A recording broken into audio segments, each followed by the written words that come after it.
Hi folks, I'm Alan Watt and this is Cutting Through the Matrix on June the 27th, 2011. For newcomers, you should look into cuttingthroughthematrix.com. You'll find more than just a starter there to understanding this big system which runs the world, a system you were born into as were your parents. They didn't know anything more than you do actually as to what was really going on because we're kept in the dark like mushrooms and fed you know what by the media. And that's the job of the media. It's in the middle. Its job is to convey basically the stuff that makes us grow into mushrooms from the ones at the top. That's rather awful, isn't it? But that's the way it is. And we're kept truly in the dark about things. And even when things are very blatant, when, for instance, the US is off grabbing oil countries one after another, a very old agenda, by the way, which even some of the groups within the US government wrote about years ago and put on the net as well. Here they go at it, and we know they're plundering the oil, and they come out with all this hypocritical nonsense of wanting to go and help people. It's the first time the military's actually gone off to help people in its history, because it's always to do with economics, and especially the economics of a few dominant people. So help yourself to the audios. You'll find transcripts too on all the websites listed there in English for download and print up of a lot of the talks, not all of them. And you can also go into Alan Watt Sentinel.eu for transcripts in other languages.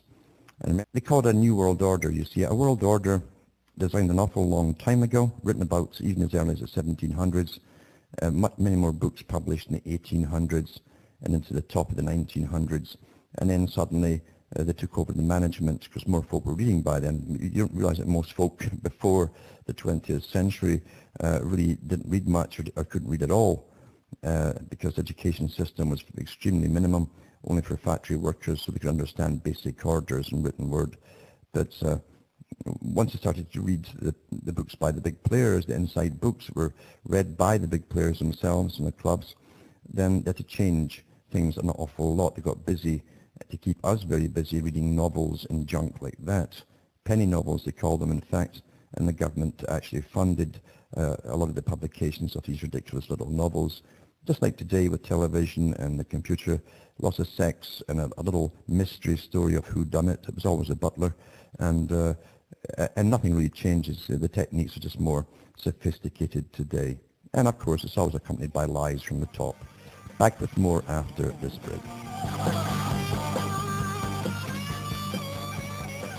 Hi folks, I'm back and we're cutting through the matrix. I've talked many times, about even years ago, about the system and how you have to hang on to your sanity, right? It was the night of 9/11, actually, September in 2001. And I said things are going to change now because this is the cue, really, the cue for the whole New World Order to go through massive change. And I know that because university professors were talking about this massive change to come for a good part of the 20th century. And had all these different phrases, catchphrases about change. Then Obama picked it up and change is good and so on. And of course, it never tell you what it means except in the books that the professors read. And when you've read them, you understand it's the whole socialist planned society scenario across the board. It's never changed in 100-odd years as to where they want to take society, altering the genders. All of that stuff comes into it. You can make any animal, including human animals, into anything you want them to be. But also I said you'd have to hang on to your sanity. The hardest thing to do as we go through these changes is they ramp it through. And that's really what we're seeing today. And I also coined the phrase of new normals. They say you'll adapt to new normals so quickly. And it's good to see mainstream picks up. And they do pick up things that you say down the road, down the years. A caller on the line too is Tasha from Toronto. Are you there, Tasha? Yes, I'm here, Alan. Thank you. Mm-hmm. I've come across something that sort of concerns me, and I was hoping to get your opinion on it. Ontario, all the Ontario transit is being connected by something called a Presto card used for payment. Yeah. It's a little plastic card with RFID in it, and you swipe it when you get on, and you swipe it when you get off, and it deducts money for your fare. And when you get to the end of it, it's just you link it to your bank account, so it just starts taking money out of your bank account to refill the card. Yeah. And it just seems like, that's a great way of tracking people and where they're going. They're swiping on and off. Yep. And it also, it sort of disturbs me that, they want to go into my bank account to do this. And I was It's just not, wondering what your opinion on this was. this is a worldwide project, and they started it off, I think, in Holland first of all, and in other countries in Europe followed suit. It is for tracking and tracing, so that at any time they can find out where you were at that particular time on subways, buses, and so on. In fact, you can even need them in taxis in some countries, the same card. And it also gets them into your bank account as well, which they monitor all the time anyway. But it is tracking and tracing, and it's part of the security system that Canada's bringing in nationwide. Yeah. If someone wanted to protest this, what would you recommend? Well, getting Canadians to protest anything except going along with the greening stuff, that's one thing you see protest. It's hard to get Canadians motivated to do the things that they should do for their own protection and privacy. It's very, very difficult. The protest, everything that's politically correct, the protest in droves, but I'm afraid Canadians are not the best to stand up against it. Yeah, you can always, see, with any system they bring in, if they don't give you any alternative means to travel, you're now under a totalitarian system. There should always be another way to do it, or another way to pay or whatever. If you don't leave that in place, then you really are under totalitarian observational type society, just like Britain.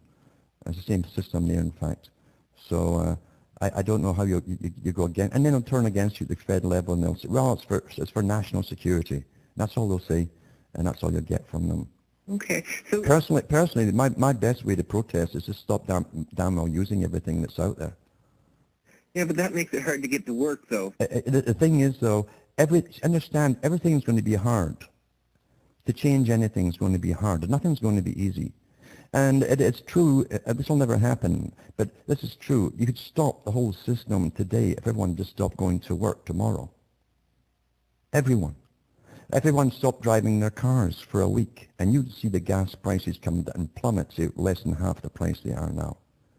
The power is always in the hands of the masses, but because you have a class system, the ones who are a bit higher up and can get by will never stand up for the ones below them, and so on. That's how it works, and it's designed to work that way. So you can never get everyone, but even if just the lower classes all stop using everything, believe you me, when they start losing cash, they get to work awfully quickly. But that unfortunately will never happen, you know. Okay, can I ask one more question quickly? Yeah. I've also noticed downtown Toronto, they actually have bikes now for rent. And that sort of struck me as odd. Like they're trying to promote people going downtown, renting bikes to drive around. And I was wondering if this had anything to do with some of the agendas to get cars off the road. It has actually. Again, that started in Holland again. And when Mel Lastman was in, he took all the councillors over in a trip. You know, we all paid for his big holiday, and they praised the Dutch system of inner city cycling. And they said they'd like to copy it in Toronto. So they wrote the paperwork out, and then the later mayor came in and they pushed it forward. That is part of it, you rent. And it's part of Sustainable Cities, it's called. Sustainable Communities and Sustainable Cities agenda is cycling through the city, because eventually they want to ban all vehicles, except emergency vehicles only, or essential vehicles only, under Agenda 21, which Canada has signed on to completely. We're signed on to that up to the hilt. So eventually they'll phase all cars out of the city altogether, yeah. Except for police cars and ambulances and bureaucrats and their chauffeurs, yeah. Okay, well, thank you very much. Thanks for calling. Bye-bye. It's interesting too, Mel Lastman also visited the red light district in Amsterdam, and he said that he'd like to license all the prostitutes in Canada too. Might as well get some cash off their taxes for all their hard work. And that also is on the books still yet. It keeps creeping up every so often. But yeah, we're living we're living through a script. And if people understand we're living through a script, it's much easier to understand it. Nothing is happening, but they aren't suddenly all going crazy in 1,000 different ways. This is a long-term script. And I've gone through it so many times over the years what the script is. Part of it too, remember, and it's always been the same script. They use socialism because they truly believe that we're animals. We're all animals, you see, partly. And like any animal, you can retrain them. That's what they believe, by Pavlov's training and all the different ones that came after, Skinner and various other ones. So when Lenin came in, actually, in the Soviet Union, he said, we'll have to rewrite history and create gender myths for the women with female heroines who are like warriors. Well, that's all through your movies today. It's all the same agenda. I'm going to go into that when I come back from this break. Hi folks, we're back and we're cutting through the matrix. If people can understand that a long time ago, when they brought up Fabian socialism, George Bernard Shaw, who was a really nasty character, and a front man, as they all are, they're built up to be wealthy and famous and even have other writers writing their stuff for them. But anyway, to make them famous, that's the way they do things right to the present day. And he was really a top socialist and a founding member of the Fabian Society.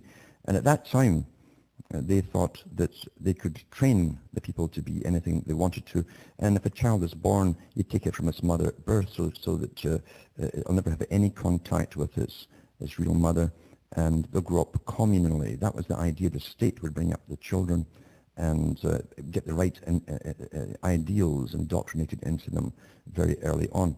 They tried that too, and that's what the hippie movement was about too, by the way, with a relationship to Israel, because Israel came out with the first kibbutzes, and it was the same idea. Initially in the kibbutz, the mother was supposed to have her child removed at birth, and communally they'd all bring them up each other's children, and that was the idea, because many of them had left the Soviet Union and been given permission to, by the way, the only ones who could get out into another country, because they said that the Soviet Union was not Marxist enough.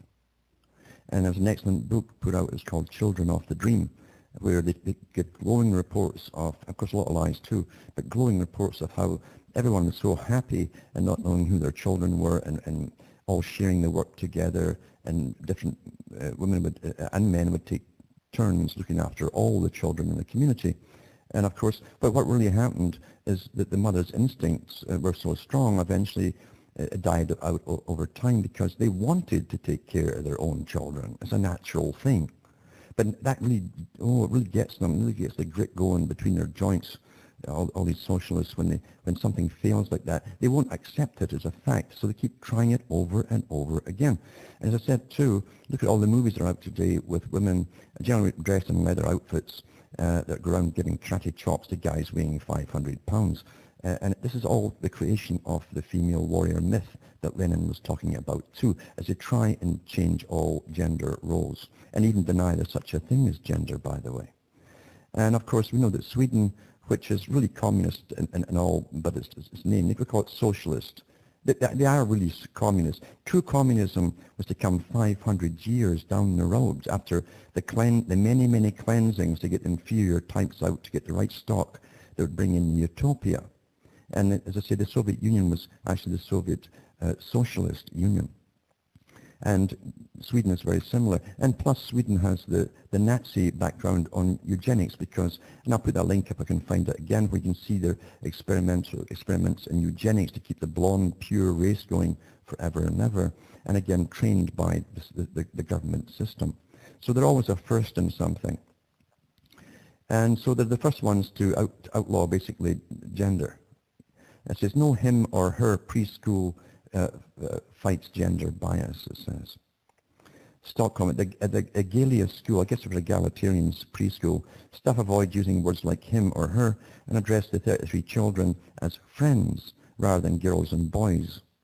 From the colour and placement of toys to the choice of books, every detail has been carefully planned to make sure the children don't fall into gender stereotypes. Society expects girls to be girly, nice and pretty, and boys to be manly, rough and outgoing, says Jenny Johnson, a 31-year-old teacher. Egalia gives them a fantastic opportunity to be whoever they want to be. With all their indoctrination, they're going to be who they want to be, right? The taxpayer-funded preschool, which opened last year in the liberal Södermalm district of Stockholm for children aged 1 to 6, is amongst the most radical examples of Sweden's efforts to engineer equality between the sexes from childhood onwards. How is that engineering equality? Most women, most universities have 60% of women going through them now, or more. Breaking down gender roles is a core mission in the national curriculum for preschools, underpinned by the theory that even in highly egalitarian-minded Sweden, society gives boys an unfair edge. And what? To even things out, many preschools have hired gender pedagogues, sounds rather dirty, to help staff identify language and behavior that risk reinforcing stereotypes. Can you believe this? Some parents worry things have gone too far. No kidding, they're a bit slow in worrying. An obsession with obliterating gender roles, they say, can make the children confused and ill-prepared to face the world outside kindergarten. Different gender roles aren't problematic as long as they're equally valued, said Tanja Bergsrud, a 37-year-old blogger and a leading voice against what she calls gender madness in Sweden. Those bent on shattering gender roles say there's a hierarchy where everything that boys do is given higher value, but I wonder who decides that it has higher value, she says. Why is there higher value in playing with cars? Why is there higher value in going shopping? At a gala, the title connotes equality. Boys and girls play together with a toy kitchen with plastic utensils and pretending to cook. I guess that's how they'll end up when they're older. No one will want to cook. They'll pretend they're cooking so that they don't give away their gender. One boy hides inside the toy stove, his head popping out through a hole. Oh, that's awful nice, isn't it? And so anyway, this is your typical thing. It's not just in Sweden it's going on. You'll find it's going through all your schools. And I'll put up that John Taylor Gatto audio again tonight to show you how they were introducing this many years ago subtly and gradually accelerating up to the present time. And it doesn't matter how many times they've had disasters with this. They've really screwed up people's minds. Once they become adults, they're in an awful mess, a lot of these people. An awful, awful mess. But it doesn't matter. It's like a religion, and they'll keep pounding square pegs into round holes, believe me. And that truly is Marxist ideology. It's absolutely incredibly disgusting. And then when you look at the things too, I've mentioned too how the value of the family unit, that had to be destroyed, of course. So to destroy a family, you've got to destroy male and female, obviously. And that's part of the Communist Manifesto. It's pretty well over by now. And we go all the way to bring you down into the dregs of necrophilia, as the Frankfurt School said they'd bring society down to. And I talked before about how they plasticize bodies, they put them on display, and all the cool people, the ones who don't want to show that they're upset or anything, the cool people have to look at them, oh, it's very interesting, it's a work of art and all that rubbish. And it says fashion meets death that bodies show. This is after Lady Gaga did her publicity stunt with it too. She'd do anything, and I mean anything, for cash and fame. But this is a fashion show and it's taken over. Fashion merged with death at the catwalk show in Berlin, in which sultry models strutted, that's not very sexist, well, they could be male too, alongside preserved animal and human corpses. Although mind you now, the trend that's set in fashion is for the transsexual type, the male who can be both women and males on different runways and get paid. That's what they're pushing now. It's no accident this is all happening. So alongside preserved animal and human corpses, controversial anatomist and plastinator, this is this madman, Gunther von Hagens, is showing some of his most famous works in the Body World's A Matter of the Heart exhibition at the Post-Bahnhof until August. The exhibition, featuring an inside look at more than 200 human specimens, including full bodies, organs, and body slices, that's in case you get an appetite, proved a unique backdrop to the dark-themed fashion show of Armenian designer Edward Hohanezyan, and so on and so on.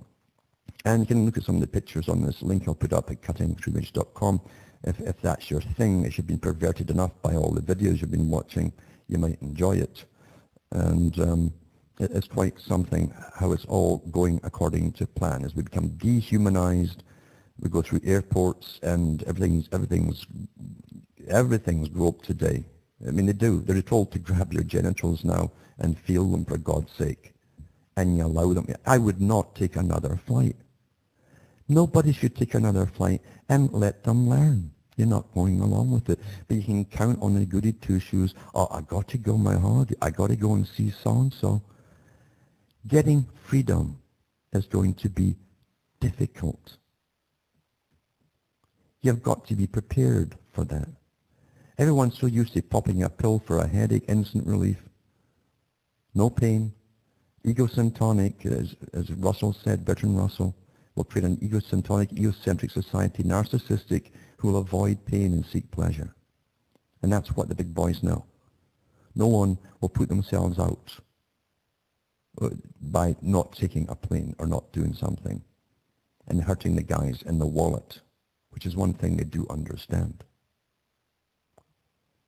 So we truly are in an awful mess, but it's a planned mess, believe you me, and the way to get out of it's all planned too, and it's always into the next corral. That's where we're heading now. We'll talk about that when I come back from this break. Hi folks, I'm back and we're cutting through the matrix. And just before I go on to this globalist article I've got here, from France, this is what they're doing in France to do with the gender blurring. As of next September, the new official French science curriculum will require all grade 11 students preparing the baccalaureate, a majority of French teenagers, to study a number of themes more closely related to gender ideology and aggressive sex education than to nature studies. The two main headings, feminine, masculine, and taking charge of your sexual life together and responsibly, make about a third of the yearly curriculum, 1/3 of it, for non-science students. They're also included in a wider program for science candidates. The program promotes contraception, abortion, defends homosexuality, and so on. This also minimizes differences between men and women. This is what they say. This is your standard communist Pavlovian answer. Anatomic and physiological differences caused by the influence of sexual hormones between the masculine and the feminine brain are no more important than differences between individuals of the same sex, is one of the concepts that 11th graders will be expected to have understood by the time they pass public examinations. The spirit of the curriculum is abundantly reflected in new textbooks, which will be financed by public spending and distributed to pupils in all public, but also in all publicly funded private schools, mostly Catholic, when the new school year begins. So it's mandatory across the board, regardless if you're private or public. So this is your standard stuff as they try to blur it all and say, you know, hormones have nothing to do with anything, and it's just the way that you're trained from youth to dress this way or be that way, and so on and so on. The same rubbish they've been prattling on about for 100-odd years. And everywhere they've tried it before, it falls apart because people tend to want, at least most people want to tend to be what they actually are. And there's nothing wrong with being what you are. It never was. It's called nature. How can it be wrong? Eh? Now, globalism too, the environmentally friendly threat to freedom. I'll put this link up to it, cuttingthroughmatrix.com at the end. And it's an interesting article about the New World Order, the United Nations, and what's really up to. Again, the agenda of globalism. It's got it all down, Agenda 21, the different conferences they have on environment, sustainability, which is all really to depopulate the world down to their manageable level. For the bureaucrats they manage, nothing to do with overpopulation. In fact, I've also got a RAND investigation, the big company that does all governments investigations, massive computer organization too, with statistics, etc. And they say that even with the massive flooding of immigration into the Western countries, they will not be able to keep up the population numbers because they're dropping like a stone to pay off the national debts. So where's overpopulation? It isn't happening in the development country. They've dropped below sustainable levels already. I'll maybe talk about that tomorrow and put that one up. We're lied to on every level because there are political agendas at work and socialist movements at work working with the big bankers to bring in a new type of utopia of a much, much smaller population. And that's what we're living through today as we go through the bashing, the head bashing, I'm talking the brain bashing, to make us all the obedient kind of mixed up, confused, genderless society that they want, this androgynous system that they're trying to bring in, as they also dehumanize us. And we're learning to be awfully well dehumanized by allowing ourselves to be grabbed and felt and x-rayed and all the rest of it by all and sundry. And eventually you'll have to go into a mall, it'll be the same thing eventually. And you'll adapt to that too. Why? Because you are the stupid kind of creature they want you to be. Get some you-know-what if you do have any good hormones, and say no. It's about time you all started to say no. From Hamish myself from Ontario, Canada, it's good night, and your God or your gods go with you.